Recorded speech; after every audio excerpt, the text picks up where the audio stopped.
আমি এই স্কুলের একজন প্রাক্তন ছাত্র। 1965 সালে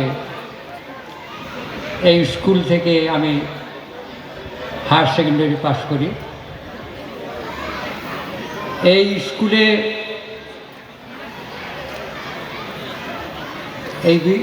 এটা আমার গর্ব যে এই স্কুলে আমি পড়তে পেরেছি। তখনকার দিনে এই অঞ্চলে দুটি স্কুল ছিল, হাই স্কুল। একটি ঘোষপুর হাই স্কুল আরেকটা হলো গোবর্ধনপুর হাই স্কুল।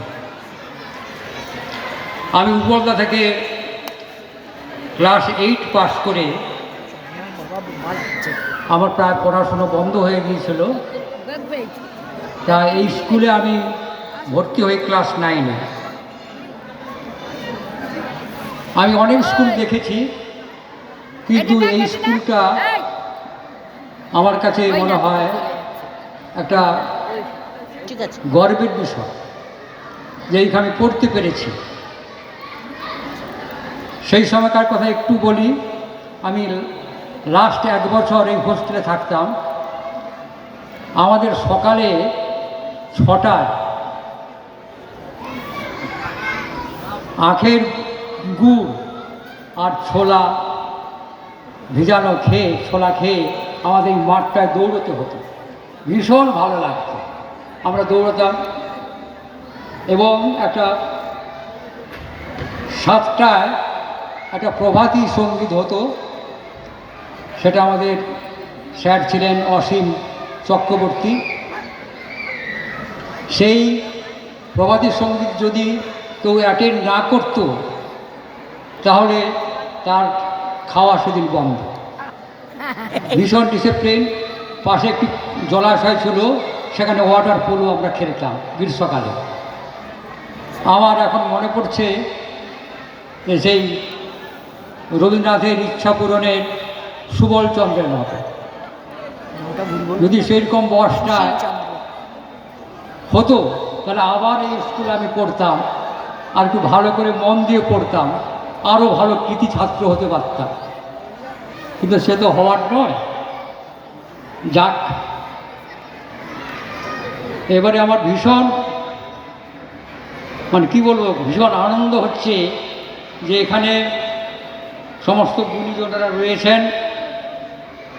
তাদের আমি সশ্রদ্ধ প্রণাম জানাই। আর যারা ছোট তাদের জানাই অকুণ্ঠ ভালোবাসা। তুমি পড়ো। আসলে আমি থাকি হুগলির শ্রীরামপুরে। আমার বয়স এখন 79 বছর। কিন্তু আমাকে এই স্কুলটা ভীষণ এত টানে যে আমি আমার আমার একটি ছেলের কাছে, নাতির কাছে গল্প করি। তো ওরা বলে তোমার স্কুল চলো একবার দেখে আসি। ওরাই আমাকে বললো যে চলো। আমি তখন এই হেডমাস্টার মশাইকে একটা চিঠি লিখলাম যে আমি যেতে চাই, কিন্তু কোনো আমার সব যোগাযোগ বিচ্ছিন্ন। আমার সব ক্লাসমেটরা কোথায় ছড়িয়ে গেছে জানি না। তা উনি আমাকে ফোন নম্বর দিয়ে আমাকে জানালেন। আমি ওনাকে অসংখ্য ধন্যবাদ জানাই। আর এই বয়সে আসতে পেরেছি, এটা আমার ভগবানের অশেষ কৃপা বলতে হবে। এবং আমি আজকেই এসেছি, আজকেই ফিরে যাব। শুধু আমার এখানে থাকার কোনো উপায় নেই, নাইট স্টে করা আমার শরীর পারমিট করে না। আর শেষে একটি কথা বলবো, যে সমস্ত শিক্ষক মহাশয়রা মহাশয়দের চরণ স্পর্শে আমরা উজ্জীবিত হয়েছিলাম। বটকৃষ্ণ মাইতি, আমাদের সুধীরচন্দ্র মল্লিক মহাশয় তখন প্রধান শিক্ষক ছিলেন। তাদেরকে আমি শত কোটি কোটি প্রণাম জানাই। আর আমার মনে হয় যে বিদ্যালয় মাতৃসম। মাকে যেমন কেউ ভুলতে পারে না, তেমনি বিদ্যালয়কে ভোলা যায় না। যে যেখানেই থাকুক তার মনে পড়বেই যে ওই সময় আমরা এই আনন্দ করতাম।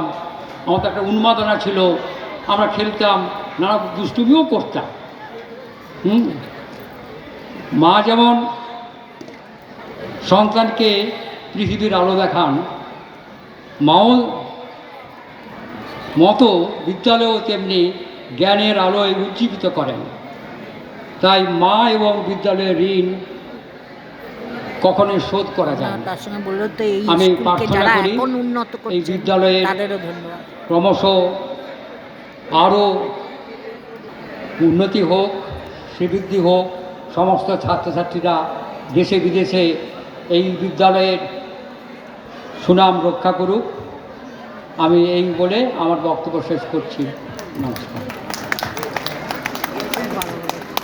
ভালো বলেছে।